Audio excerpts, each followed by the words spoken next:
redes e diversidade. E hoje é um dia importante para a gente porque a gente pode lançar um caderno específico sobre o assunto para o nosso público. Eu acho que não existe no mundo dos museus e centros culturais do Brasil nada parecido ainda. É um primeiro passo, na verdade ainda é um pontapé inicial para gerar reflexão para os profissionais de cultura, para os fazedores de cultura, de como lidar com as diversas particularidades dos vários públicos que a gente tem. Então a importância dele para o público a quem ele está endereçado é possibilitar justamente essa reflexão, é ser um caderno multiplicador de ideias, um caderno que vai levar informação, mas é um caderno também que vai ajudar a pensar a questão da acessibilidade.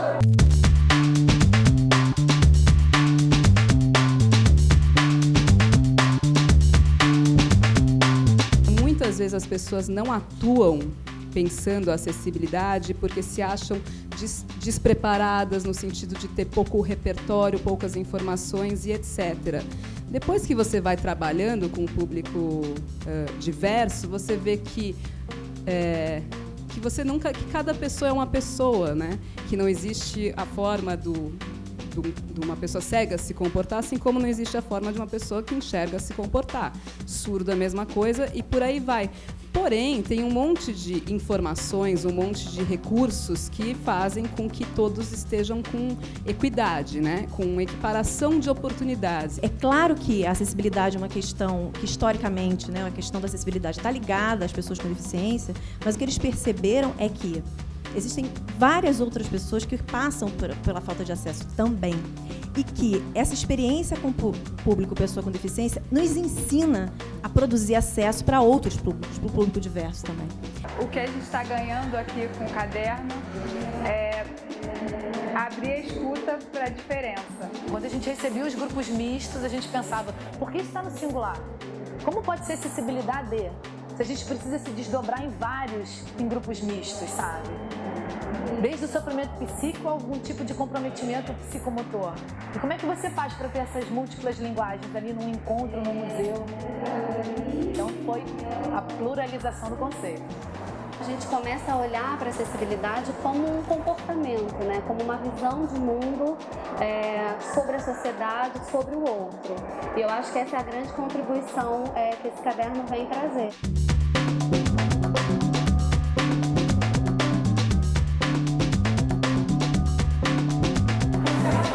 Me sinto, na verdade, como fazendo parte, trazendo força para essa diversidade, né? Dentro dos direitos, seja a pessoa surda-cega, a pessoa surda, pessoa ouvinte, cadeirante, essa diversidade de pessoas, né?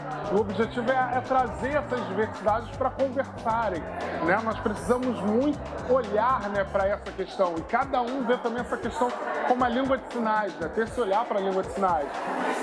É muito importante a gente estar aqui hoje, esse caderno existir, mas ele é só o começo. A gente precisa agora criar uma prática que vá de fato tornar os lugares e as atividades dos espaços culturais acessíveis. E aí, como usuária da acessibilidade de um espaço cultural, eu acho que eu me sentiria muito bem atendida com esse movimento de tornar esse caderno uma prática. A gente trabalha muito com a diferença, né? E a diferença tem que estar circulando na cidade.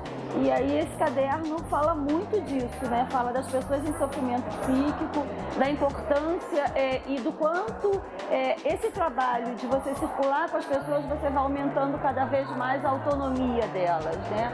E autonomia em que sentido? Não é só autonomia de ir e vir, mas autonomia no sentido de criar maior rede de dependência. É assim que a gente entende autonomia. O caderno de acessibilidade é muito importante para nós, porque nós trabalhamos com jovens do território e eles se sentem exclusos, né, da cidade.